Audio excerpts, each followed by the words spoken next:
Consumers Power sold Palisades to Entergy, there was a list of things at the plant that were supposed to be repaired. And to my knowledge, and I have not been able to find, most of those things that were on that list have not been repaired. So folks, there's a lot of information out there for you that you can research, and if you get a hold of me, I will be happy to pass along any information I can, and Kevin is really awesome about doing that as well, as is David Kraft with NEIS. So anyway, with no further ado, who has a question for? I do.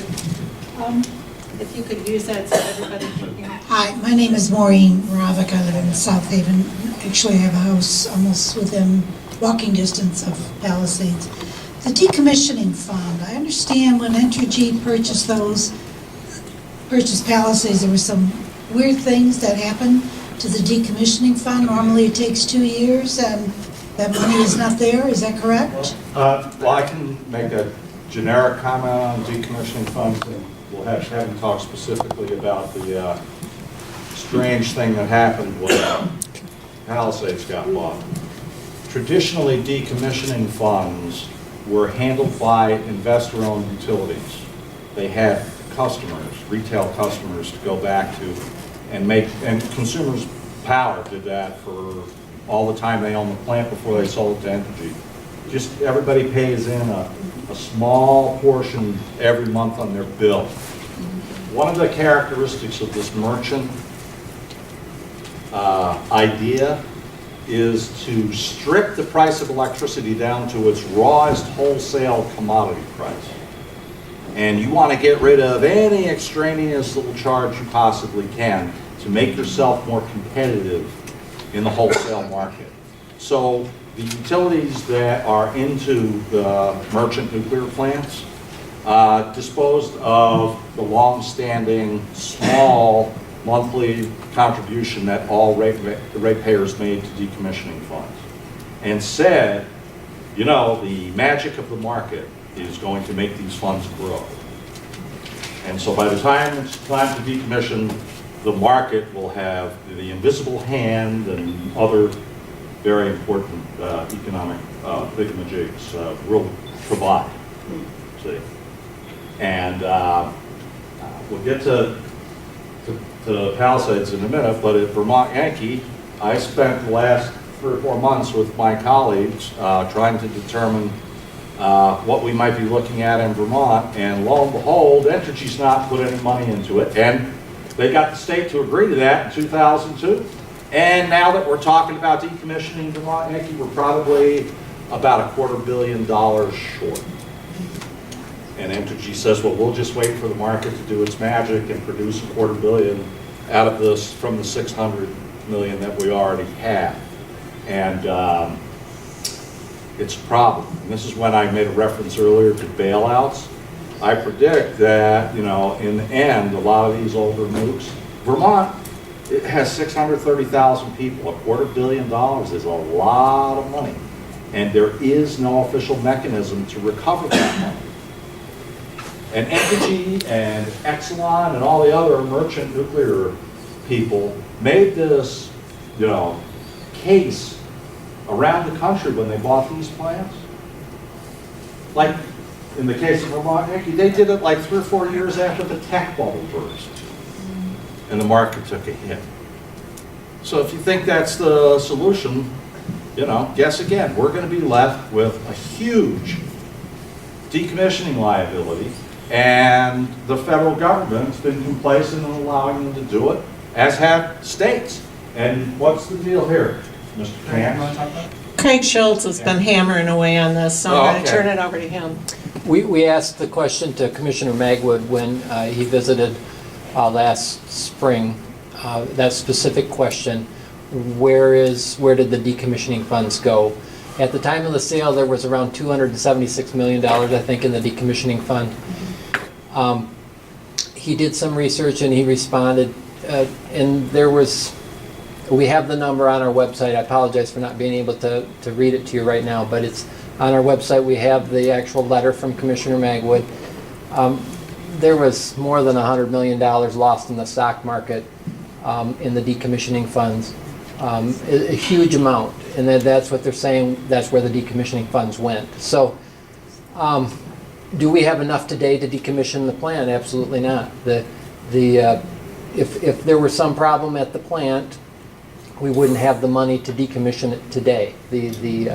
The thought of the plant or Entergy Corporation is that it needs to produce power, for quite a few more years so they can build up the fund enough so that we would have the money to safely decommission it. So we don't have the money today. And that's not at all uncommon.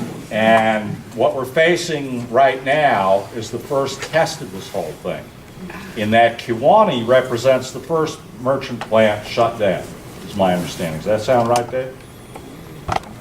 Yeah, I believe that's the case. Vermont Yankee will be number 2. Kewanee has a shortfall. The owners of Kewanee have said they're going to let it sit there for up to 60 years. In Vermont, we're negotiating with Entergy to get it done a lot faster. But our biggest concern is to get the spent fuel out of the pools and into dry casks. But, a friend of mine who lives in Vermont, but you all may be familiar with him, an engineer by the name of Arnie Gunderson, does that ring a bell?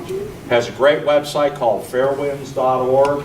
He's been keeping a lot of people up on Fukushima and doing a great job. Arnie likens this whole thing with the shortfall in decommissioning funds to basically a subsidy extended from the federal government through the Nuclear Regulatory Commission to the industry. Here, we're just going to keep these expenses, out of your hair and do it with basically time, letting it sit there. So, hope that helps. Does that help? There's people that are following Big Rock Point too, Yeah. right? And what's happening with that decommissioning, Kevin? Yeah, and Dave and Corey and Gail from Illinois, they've got the biggest decommissioning in U.S. Right. history underway at Zion, units 1 and 2. So that's a whole nother can of worms. But I can speak briefly about Big Rock Point. This was Palisade's sister plant up north in Charlevoix, a tiny experimental atomic reactor, an early GE design, a 15th the size of a full-size reactor like the ones down at Cook. Each one of them is over 1,000 megawatts. Big Rock Point, 70 megawatts electric. The decommissioning price tag ended up being $366 million. British Nuclear Fuels was hired to do the work, and they bragged on their website. They didn't tell the workers who were doing the deconstruction, dismantlement work this. They said everything was fine, don't worry about it. It's not that bad a job. You're going to get paid well. They bragged on their website this was the dirtiest decommissioning they'd ever carried out, which is really saying something because this was the company, British Nuclear Fuels Limited, that was in charge of Sellafield in Britain, which is their nuclear weapons complex over there.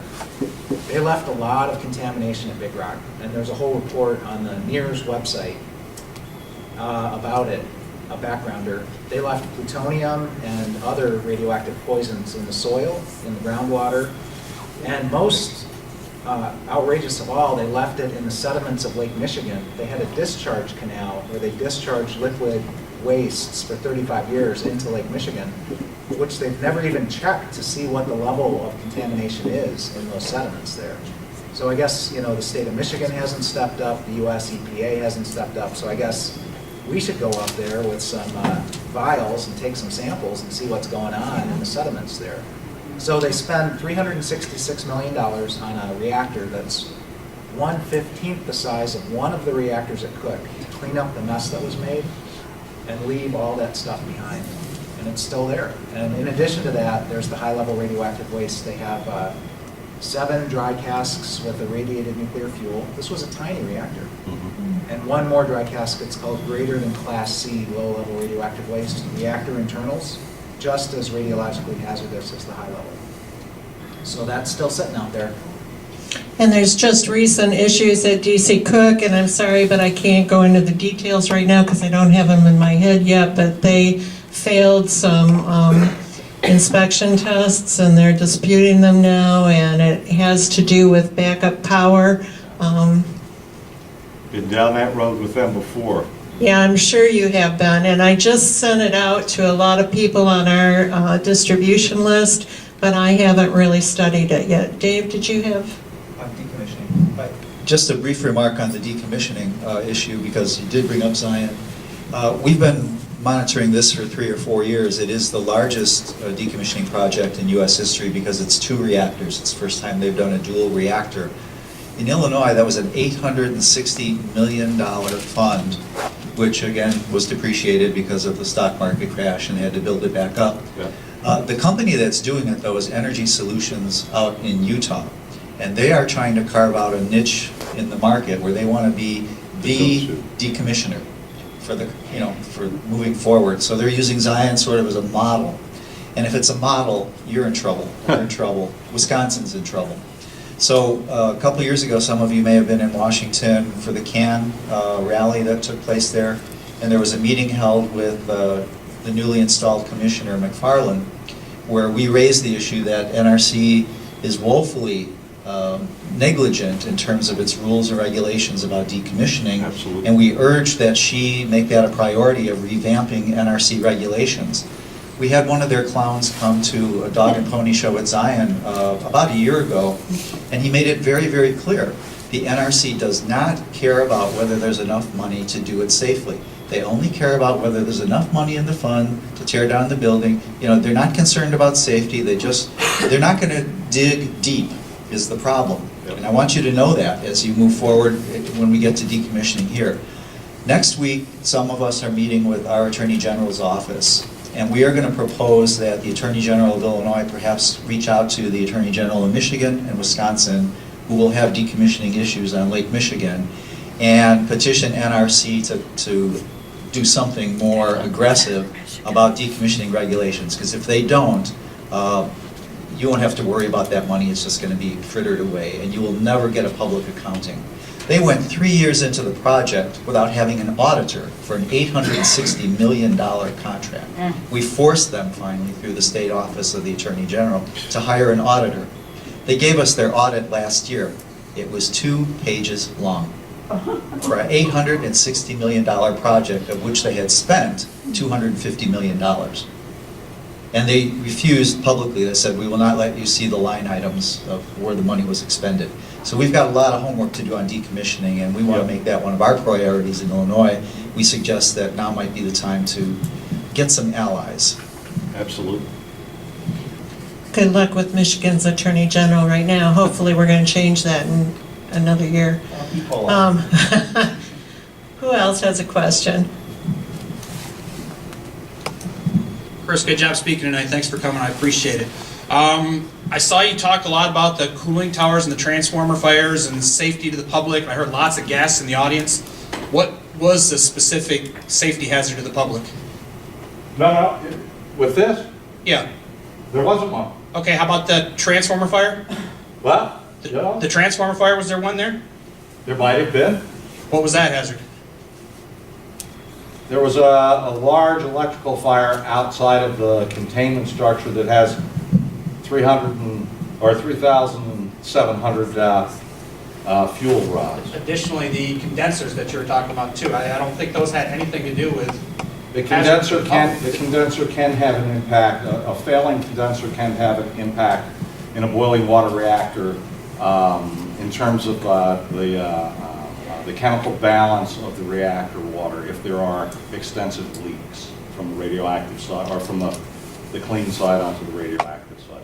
But wasn't your point that if this sort of thing can happen, what can happen elsewhere? So But that was your main point, Yeah. right? Yeah, that if this was what they certified as being a structurally sound cooling tower, that's what they certified with their inspection. If this is what they were doing on the non-radioactive side of the plant, what was going on over here inside the reactor building? That was my question, my rhetorical question. I was also being cynical and imitating what I hear over and over again, and we all hear over and over again, anytime there's an incident at these plants. I mean, honestly, how many times have you ever heard, and the public's health and safety was at risk because of what happened, at Plant X. I have one additional question for you. Like I said, you're very well at what you do. I'm sure you're well paid for the organization that you do. Right now, getting I arrested. make $5,000 a year. But my question is... That's $120 Right, a I week. guess my question is, do you feel that you and your organization were personally responsible for shutting down Vermont Yankee, or is it more due to hydraulic fracturing technology and lowering natural gas prices that was actually the driving factor for hurting all these nuclear plants? I want to make it clear, as I thought I did in the beginning, that in Vermont we put a huge tent up and brought lots and lots of groups and citizens in. So it's not my Correct, but do you think that... in terms of fracturing, the company has said that we are devastated by the price of gas, and that's why we couldn't make money at Vermont Yankee.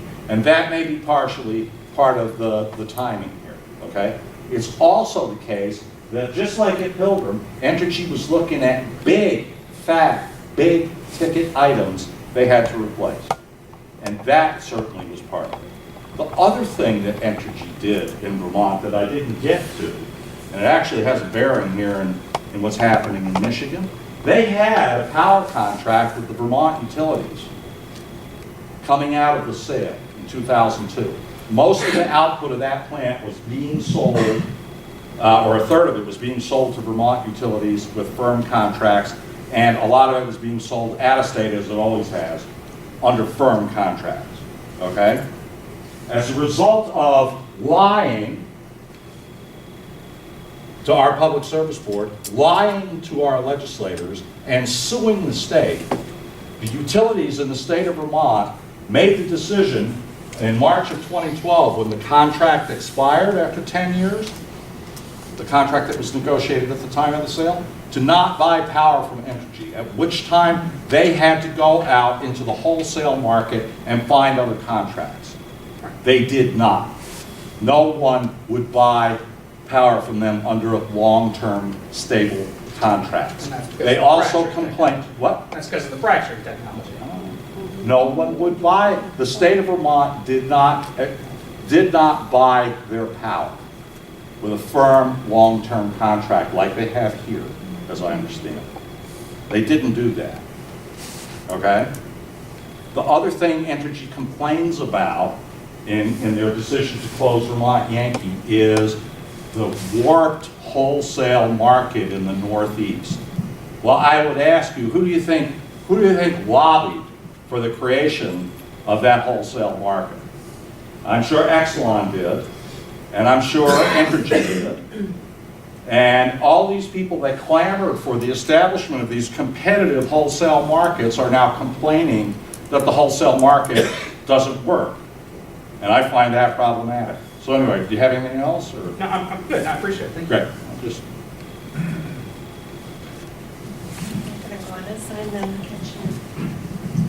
I just wanted to suggest an analogy between the collapse of the various pension systems, public pension systems around the country in California and Illinois that are woefully underfunded, and comparing it to the decommissioning, in that in both cases the capital shortfall comes from repeated decisions to make no contribution when it's required by law or was normally happening. The legislature is not appropriating the money, the owner's not making their contribution. And unrealistic expectations of growth in the assets. So gambling on equities is not moral. This should be very conservative investments, and they didn't make it. Right. So I say there ought to be requirements Yep. that these funds are invested conservatively and protected against large market correction. I agree. So the two outcomes that we're seeing with pension is that they are casting about to find money from somewhere else. Someone else will be asked to pay someday. And that, and also that the benefits are diminished, even when it's prohibited by state constitution. And they will do that here. They will cut corners, and they'll look for the money from someone else, and it'll be the taxpayers. It'll be a bailout, but that's what people are starting to say. And it's also important to remember that as we wait for the market to increase the value of the decommissioning funds, the cost curve is also increasing. So some people question whether it will ever meet. And it's also the case, and I got this, I've learned a lot about decommissioning recently from my colleagues back in New England, because they've been through several decommissionings out there, specifically Yankee Row, Connecticut Yankee, and Maine Yankee. All three of those were owned by vertically integrated investor-owned utilities, and the cost overruns, which were significant at least Yankee Row in Massachusetts and Connecticut Yankee, were just added into rates. And there were significant cost overruns at both Yankee Row and Connecticut Yankee because of radioactive plumes that were found under the facilities.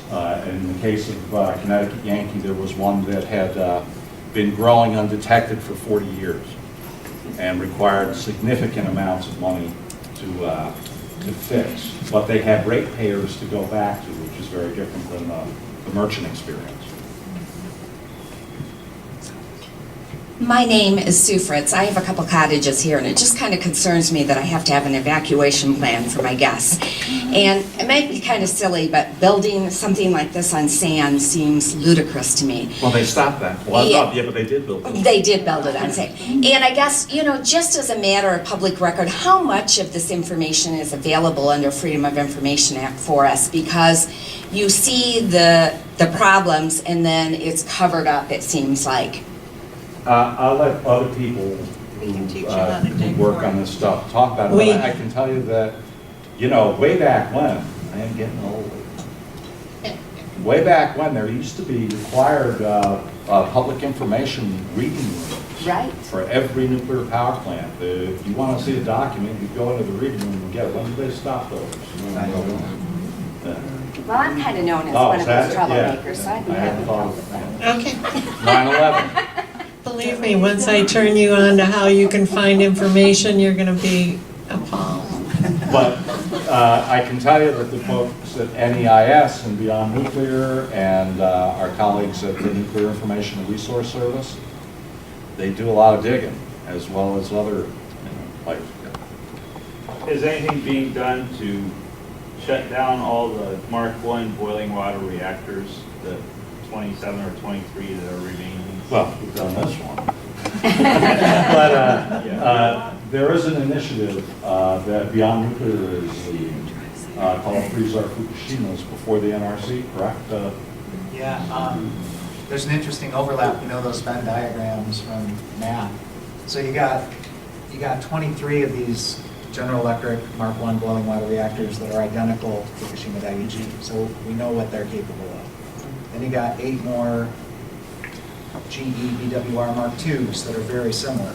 They're not much better, if at all. The containments are too small, they're too weak. So we have this campaign called Freeze Our Fukushimas on these BWRs. There's 4 Mark Is in Illinois, is that correct?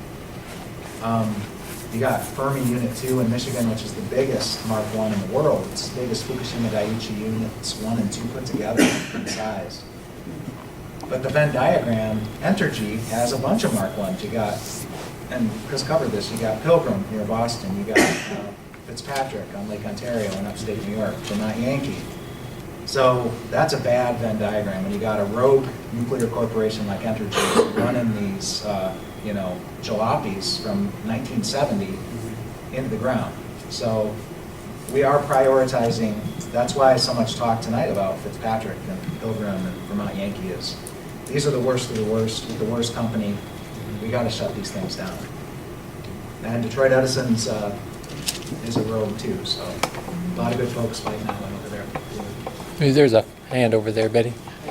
On the table over there is a flyer on Michigan Safe Energy Future, and on that flyer is a link to our website.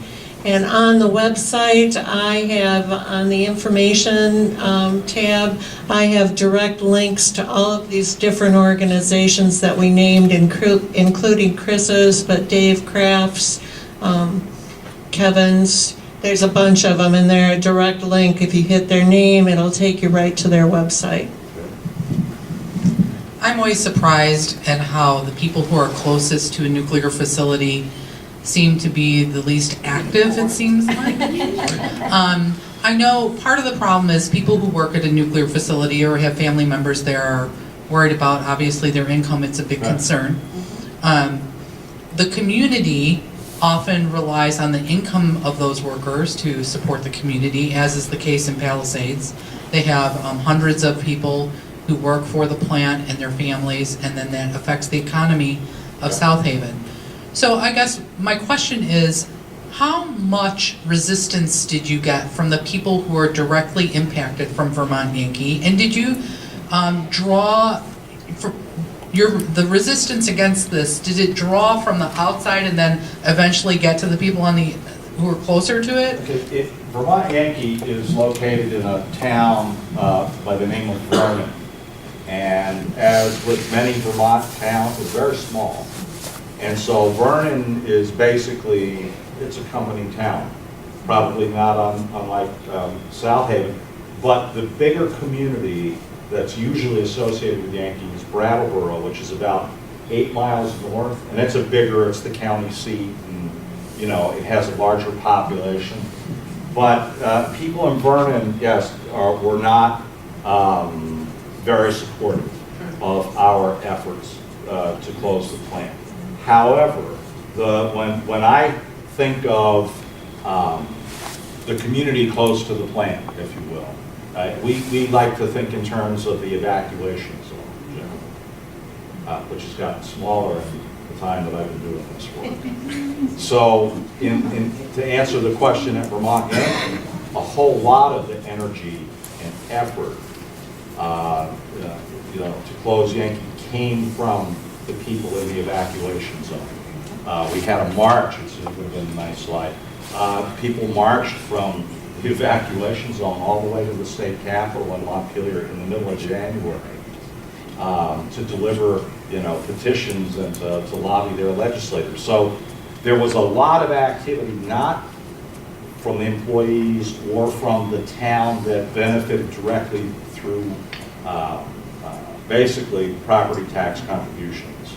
The town of Vernon doesn't pay property taxes because Entergy and Vermont Yankee have historically covered it. But in the zone, in the evacuation zone for Vermont Yankee covers 3 states. There were very active people from western Massachusetts and from southwestern New Hampshire, as well as Vermont involved.